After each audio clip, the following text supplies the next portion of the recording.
नमस्कार विद्यार्थी मित्रों, सारथी सपोर्ट यूट्यूब चैनल पर आप तमाम मित्रों નું हार्दिक स्वागत है। तो આજના આ વિડિયોની અંદર ધોરણ 11 સામાન્ય પ્રવાહ વિષય ઇતિહાસ જે પ્રથમ પરીક્ષા ઓક્ટોબરની અંદર લેવાવાની છે એનું સુધારેલું શૈક્ષણિક વર્ષ 2024-25 થી અમલમાં આવેલી નવી પ્રશ્નપત્રનું માળખું, નવી બ્લુપ્રિન્ટ અને કયા કયા ચેપ્ટર પૂછાવાના છે એ ડિટેલની અંદર આજે આપણે જોવાના છીએ। तो आ विडियो ने स्कीप कर्या वगर अंत सुधी जोता रहेजो। तो सौथी पहला अहींया आपणे वात करीए धोरण 11 इतिहास विषयनी। तो अहींया तमने एक बेसिक माळखुं आपेलुं छे के भाई प्रश्नना प्रकार प्रमाणे गुणभार।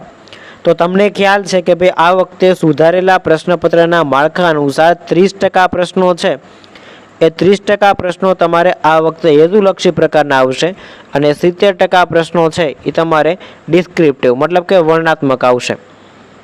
30% मतलब कि આપણે 50 માર્ક્સનું પેપર આવે છે તો એમાંથી 15 માર્કના પ્રશ્નો હેતુલક્ષી પ્રકારના હશે અને બાકીના 35 માર્ક્સના જે પ્રશ્નો છે એ તમારે લખવાના થશે मतलब કે લાંબા પ્રશ્નો હશે। તો સૌથી પહેલા આપણે વાત કરીએ હેતુલક્ષી પ્રકારના પ્રશ્નો। તો હેતુલક્ષી પ્રકારના કુલ પ્રશ્નો 15 પરીક્ષાની અંદર પૂછવામાં આવશે જેમાંથી 10 MCQ હશે અને બાકીના 5 એક વાક્યના જવાબ આપવાના હોય આ પ્રકારના પ્રશ્નો પૂછાશે। ત્યાર પછી આપણે આગળની વાત કરીએ તો ટૂંક જવાબી પ્રશ્નો જે ટોટલ તમારી પરીક્ષાની અંદર 5 માર્ક્સના પૂછાશે। પણ એક બેનિફિટ આમાં એવો છે કે 8 પ્રશ્નો આપેલા હશે અને આ 8માંથી કોઈ પણ 5 પ્રશ્નોના જવાબ તમારે લખવાના અને દરેક ક્વેશ્ચન છે એના 2 માર્ક મળે એટલે ટોટલ 10 માર્કનો વિભાગ સી થશે। એના પછી ટૂંક જવાબી પ્રશ્નો 2 જેમાં પણ 5 પ્રશ્નો લખવાના થશે। કેટલા પ્રશ્નો આપેલા હશે તો ટોટલ 8 પ્રશ્નો આપેલા હશે અને કુલ 8 પ્રશ્નોમાંથી 5 પ્રશ્નો લખવાના છે અને આ પ્રશ્નો બધા 3 માર્કના હશે એટલે 15 માર્ક। ત્યારબાદ આપેલું છે વિસ્તૃત પ્રશ્નો જે તમારે 3માંથી કોઈ પણ 2ના જવાબ લખવાના હોય છે અને ટોટલ આપણે વાત કરીએ ડિસ્ક્રિપ્ટિવની તો ડિસ્ક્રિપ્ટિવની અંદર ટોટલ લંબાઈવાળા પ્રશ્નો છે 3માંથી 2 मतलब કે 10 માર્કનો વિભાગ એ પૂછાશે। ત્યારબાદ આપણે ચેપ્ટર વાઇઝ વાત કરીએ પ્રકરણ વાઇઝ ગુણભારની। તો સૌથી પહેલા તમારી પ્રથમ પરીક્ષાના અભ્યાસક્રમની અંદર ટોટલ 8 ચેપ્ટર પૂછાવાના છે। એમાંથી પહેલું ચેપ્ટર છે પ્રાચીન ભારતનો ઇતિહાસ જાણવાના સાધનો, એમાંથી 5 માર્કના પ્રશ્નો। એના પછી આપેલું છે હડપ્પીય સભ્યતા 5 માર્ક્સ, वैदिक धर्म ने संस्कृति 1 7 मार्क, वैदिक धर्म ने संस्कृति 2 7 मार्क।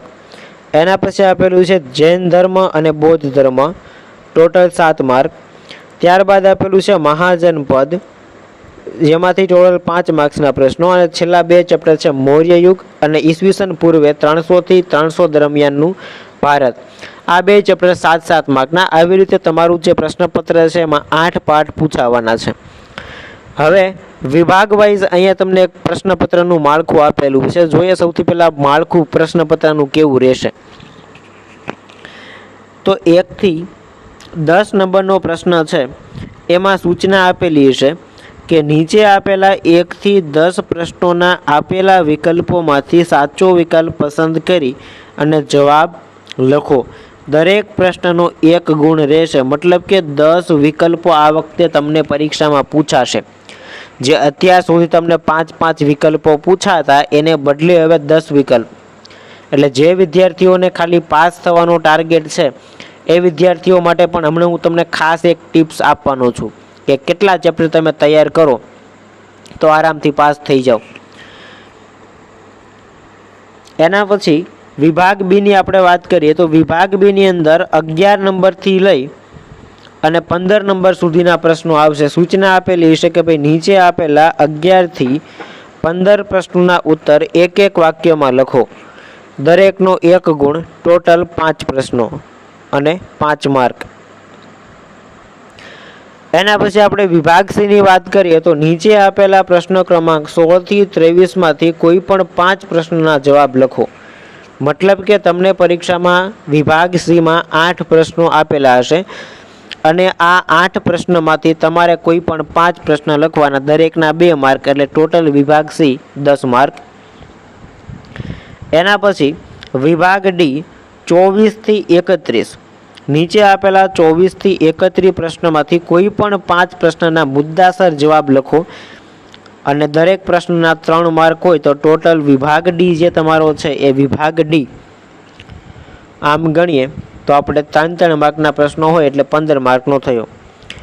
અને એક પ્રશ્ન આમાં કેસ સ્ટડી આધારિત આવશે. હું હમણાં પ્રશ્ન તમને બતાવું કે સાહેબ કેસ સ્ટડી આધારિત પ્રશ્ન કેવા હોય એ હમણાં તમને શો કરું. વાર્ષિકમાં પૂછાશે, પ્રથમમાં નહીં આવે. વિભાગ ઈ નીચે આપેલા 32 થી 34 પ્રશ્નોમાંથી કોઈ પણ 2 પ્રશ્નોના જવાબ છે સવિસ્તાર લખવાના છે અને 3 પ્રશ્નો આપેલા હશે, 3માંથી 2 લખવાના છે. ટોટલ 10 માર્ક એટલે એક પ્રશ્નના 5 માર્ક થયા. હવે અહીંયા તમને સૌથી પહેલાં તો કેસ સ્ટડી આધારિત પ્રશ્ન કેવા હોય એ કેસ સ્ટડી આધારિત પ્રશ્નો બતાવી દઉં અને એના પછી આપણે પાસ થવું હોય તો કયા કયા ચેપ્ટર તૈયાર કરવાના છે એના વિશે વાત કરીએ. જો અહીંયા તમને એક પ્રશ્ન આપેલો છે એ કેસ સ્ટડી આધારિત પ્રશ્ન કહેવાય કે સાહેબ નીચેનું ચિત્ર જોઈ અને પ્રશ્નના જવાબ આપો. પહેલી વસ્તુ કે ભાઈ આપેલું ચિત્ર કયા સ્થાપત્યનું છે. જો આ ચિત્ર તમને યાદ હશે, પાઠ્યપુસ્તક સર જ્યારે ભણાવતા હોય ત્યારે આપણે વ્યવસ્થિત ભણ્યા હોય તો આ ચિત્ર શેનું છે આપણને ખબર પડી જાય. પછી તો કે ભાઈ આ સ્થાપત્ય કયા રાજ્યમાં આવેલું છે, મતલબ કે આ જે ચિત્ર આપેલું છે એ કયા રાજ્યમાં આવેલું છે ને આ સ્થાપત્ય બીજા કયા નામે ઓળખાય છે. 3 જ પ્રશ્નો થયા. કેટલા પ્રશ્નો? 3 પ્રશ્નો, દરેકના 1-1 માર્ક. તો મતલબ કે આ કેસ સ્ટડી આધારિત પ્રશ્ન તો તમે જ્યારે ભણાવતા હો ત્યારે ડિટેલમાં ભણ્યા હો તો આ વસ્તુ તમને કાયમ લાગે. હજી એક પ્રશ્ન કેસ સ્ટડી આધારિત છે. જો અહીંયા પેરેગ્રાફ આપેલો છે કે બૌદ્ધ ધર્મ શરૂઆતથી જ દાર્શનિક વાદ વિવાદથી પર હતો. એમાં ધર્મના ગૂઢ રહસ્યોની વાતો કે ભારત તત્વજ્ઞાનની સમજ ન હતી. હવે જો અહીંયા પહેલો જ પ્રશ્ન આપેલો છે, બૌદ્ધ ધર્મ તરફ આકર્ષવાનું કારણ શું હતું તમારા મતે? તો આમાં સીધી વસ્તુ આપેલી છે કે બૌદ્ધ ધર્મની અંદર કોઈ દાર્શનિક વાદ વિવાદ જોવા નહોતા મળતા, ધર્મના ગૂઢ રહસ્યોની વાતો હતી, રાઈટ. આ બધી વસ્તુઓ હતી, એના કારણે કહી શકાય કે ભાઈ બૌદ્ધ ધર્મ છે એ આકર્ષણનું કેન્દ્ર હતું.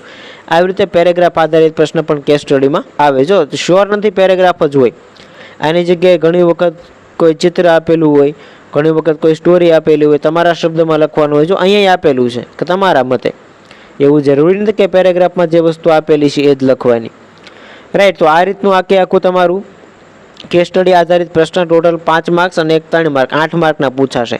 હવે સાહેબ તમારે ખાલી પાસિંગ માર્ક જોતવા છે, ખાલી પાસિંગ માર્ક. આપણે સાહેબ વધારે નથી લાવવા, ખાલી પાસ થવાનું છે. તો કેટલા ચેપ્ટર કરાય?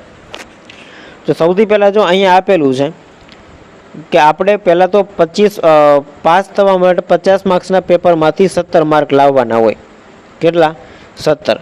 હવે આમાંથી તમે કોઈ પણ 3 ચેપ્ટર કરી નાખો ને, કોઈ પણ 3, તો એનું ટોટલ 17 માર્ક થઈ જાય. જેમ કે 7 × 7, 4 × 14 ને 7 × 13 = 21. એટલે તમારે જો ખાલી પાસ થવું હોય તો આ ત્રીજો પાઠ અને ચોથો પાઠ, આ બે હાવ ટૂંકા પાઠ છે. એટલે આ ત્રીજો, ચોથો અને 5મો, અથવા તો 6ઠ્ઠો, 7મો અને 8મો, જે પાઠ તમને સારા લાગતા હોય આમાંથી 3 પાઠ કરી નાખો ને તો તમે આરામથી પાસિંગ માર્ક સુધી પહોંચી જાઓ, રાઈટ. ખાલી 3 ચેપ્ટર.